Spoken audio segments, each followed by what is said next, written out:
Welcome back to Philosophy and Ethics in Games, the series where I break down the choices in some of our favorite games and figure out which decision is the right one. I'm Josh Bearheart Hawk, and today we're getting into the second episode of Telltale Games The Walking Dead Season 3. In case you missed any of the previous episodes, I've linked a playlist in the description below. As I continue to break down the series, I'll add new videos to the playlist so you can find them all in one place. Season 3, Episode 2 of Telltale Games The Walking Dead is called Ties That Bind Part 2, and it more or less picks up where Episode 1 left off. As a side note, I'm going to cover this episode a little differently, because I think this season overall was a huge missed opportunity for Telltale. For one thing, the first couple of episodes have only taken about an hour each to get through, and that was while taking my time. To be fair, they released them both on the same day, but they didn't really need to be split up. At the end of episode 1, we were riding away from the ambush after losing Mariana in the worst way possible and seeing Kate hit in the stomach by a bullet. The start of episode 2 sees Javi and Kate in a flashback, with Kate washing dishes while talking to Javi about David and life in general. We learn that she is not happy in her relationship, and she even hints that she wants to travel the world with Javier. As they're talking, Kate drops a glass in the sink and cuts her hand. As Javi is helping her with the cut, David walks in and the scene gets awkward quickly as he tries to figure out what's going on and gets upset about Kate breaking his glass. The scene itself wouldn't have been too bad, as it shows a dark side to David that will come into play later. But it does involve an extremely irritating moment where you have the option to either tell David off or let the situation go. The assumption here is that telling David off would involve Javier laying into him for acting like an idiot and not caring about his wife's injury. But instead, it winds up being Javi telling David that Kate is planning to leave him. This is frustrating because not only does the choice mean nothing at all, but it doesn't even result in the outcome you would expect.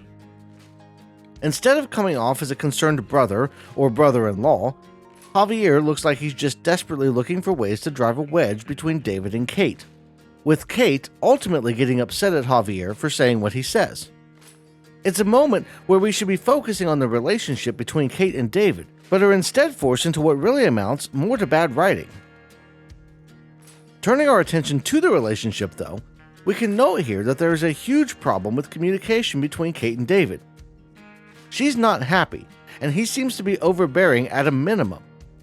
To his credit, though, he doesn't kick Javier out right away for saying what he says, instead telling his brother that he has 3 days to find someplace else to stay. Flashing forward to the present, we find Javier, Gabe, and Eleanor working to save Kate's life. They have to perform an emergency procedure to remove the bullet, but even after that, her chances of survival are bleak. She's bleeding internally, and there isn't much Eleanor can do beyond some basic stitching and wound care. But the situation only gets worse as Clementine returns with a group of the people who'd been shooting at them in tow. It turns out they're part of a group called the New Frontier, and they want retribution for what happened at the junkyard. And I want to point out here just how absolutely insane the situation is. Javier and his family were caught by a group of guys who, while suspicious of them, didn't seem too hostile. Then, Javier knocks out one of their people, and they opt to send him back to their base to face justice for what really amounted to assault. As an aside to this, thank you to the several people who pointed out the mistake I made in episode 1, where I thought Lonnie had been killed. I try to be as accurate as possible when working on these, but sometimes things like that slip through, and I'm always happy to be corrected when I'm wrong. Moving on, from the perspective of the guys at the junkyard, the zombie horde showed up and all hell broke loose. Then, they decided to open fire and shoot a little girl when there was absolutely no reason to do either thing. And now they're at the door of Prescott, demanding Javi give himself up for what exactly? They say it's because he shot some of their men, but that was clearly self-defense. At most, he, Kate, and the kids stole a couple of pudding cups. But are we seriously saying that this New Frontier group left the place with no guards? How was anyone supposed to know that a stockpile like that was owned 4 years into the apocalypse? I'm trying hard to stick to just the story here, but there's so many glaring issues with the writing. Every season has hits and misses, but this one just seems so much worse despite what I think is an awesome story and great characters. But even in all of this, we're faced with the first real big choice of the episode when Javi is asked to come down and give himself up to save Francine, Conrad's girlfriend. Giving yourself up here is the right thing to do, even if it does seem counterintuitive, because Francine doesn't deserve to die or be harmed over a dispute that she had nothing to do with. But going down doesn't really go in your favor any more than staying up top would have, as all hell breaks loose. A gunfight erupts, Francine winds up taking a bullet, and the New Frontier group plows through a vehicle through the gate of Prescott, spilling its load of zombies and leading to the fall of what seemed like a decent community. And Prescott's downfall is especially egregious because of the aforementioned point about how the New Frontier had no reason to come after Javier. It's just senseless violence perpetrated by a couple of people who were upset that their own actions got their friends killed. If they didn't shoot Mariana, if they don't keep firing on the group at the junkyard, if they don't get so mad about a couple of pudding cups, Prescott doesn't get destroyed. It's something that might happen in the very beginning of the outbreak, but 4 years in, it doesn't make sense. But Prescott does fall, and Javi, Kate, Gabe, Eleanor, Conrad, Tripp, and Clementine all barely escape with their lives. After a brief stop to argue about what just happened and assess their options, the group decides to head for a settlement Clementine knows about called New Richmond. It's their best bet for food, shelter, and a hospital for Kate, and after a short discussion, they decide to climb back in their vehicles and hit the road. But they hit a snag in their journey in the form of a pileup of cars blocking the road as they near their destination. Javi manages to find a way to clear the path, but a horde of zombies comes out of hiding to stop most of them from getting away. Eleanor and Kate manage to get through in the car Eleanor is driving, but everyone else is forced onto the roof of a gas station with no good way out. But the dead aren't the only problem they face, as Javier spots someone moving on the roof of another building.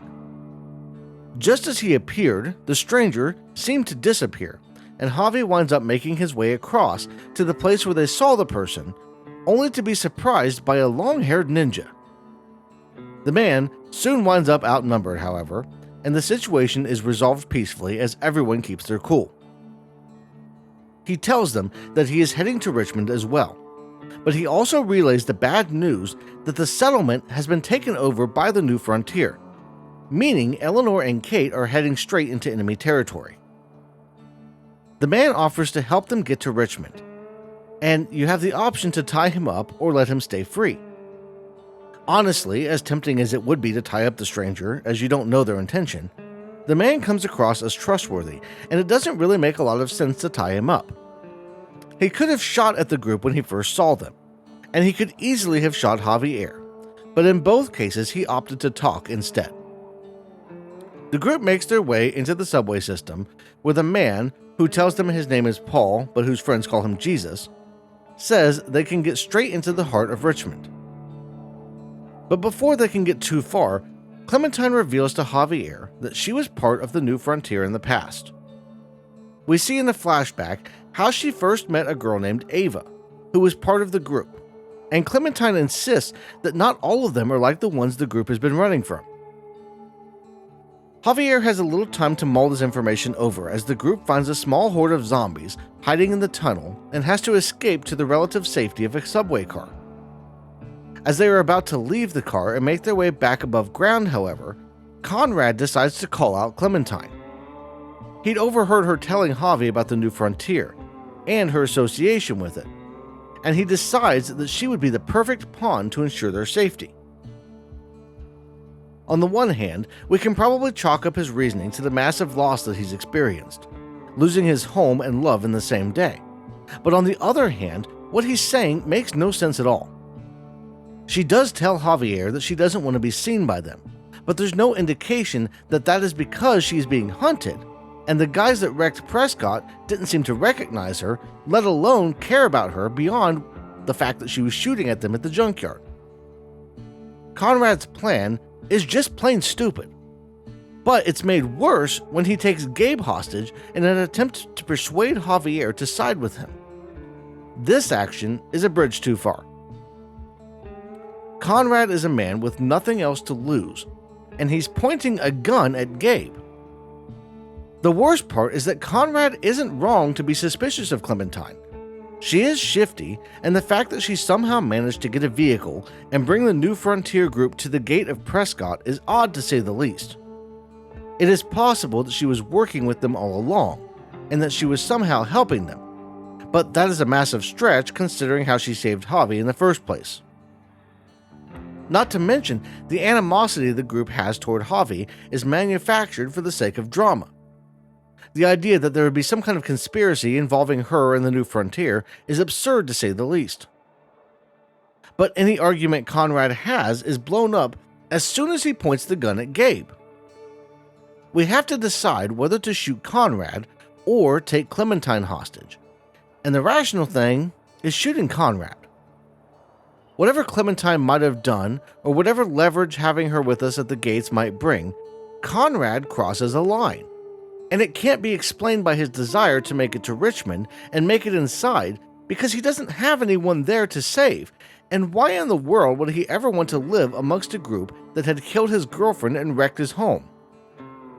Maybe he wants revenge, but even that doesn't justify taking Gabe hostage.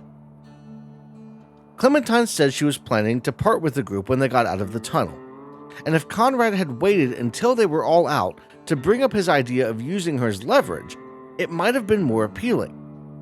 If the whole group had their input, and if Javi had to decide if she was to stay or go, it would have been an easy call to keep her around.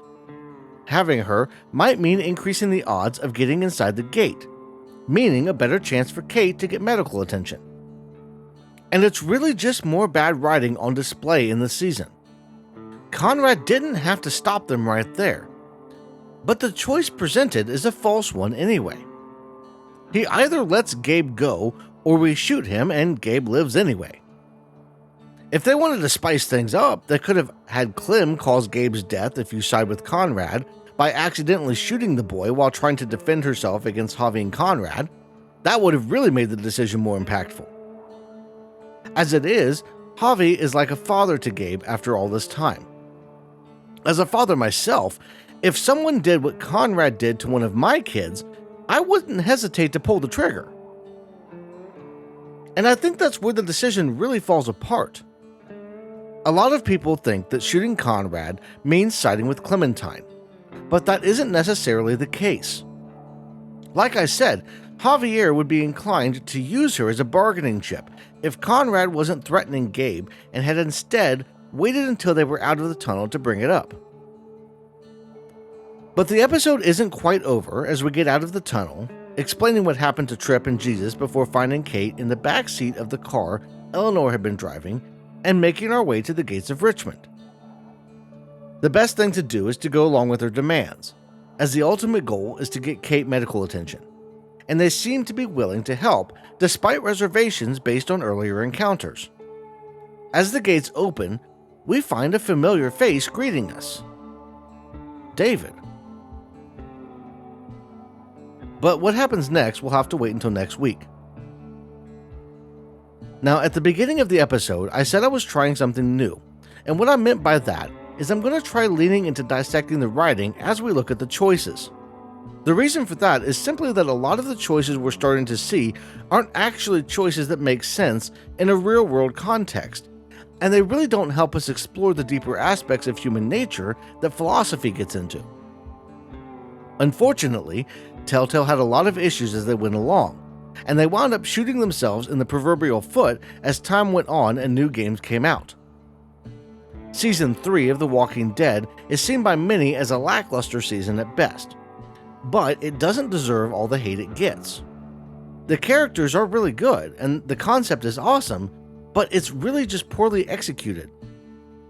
Even so, I do still want to hear about your choices in the episode down in the comments. We're going to finish up seasons 3 and 4 as well as Michonne before moving on to a new game for the Philosophy and Ethics series. That new game is currently being voted on by the community here on YouTube. So, make sure you're following the community tab and voting each Thursday to help shape the future of the channel. If you're looking for other ways to support the channel, or you just want to get your name on the screen, I've got channel memberships and even a Patreon. I also don't mention it very often, but there's a Discord server for the community linked in the description down below. And I'm always up for a good chat over there, if that's your thing. For now, I want to thank you all for watching, and I'll see you in the next one.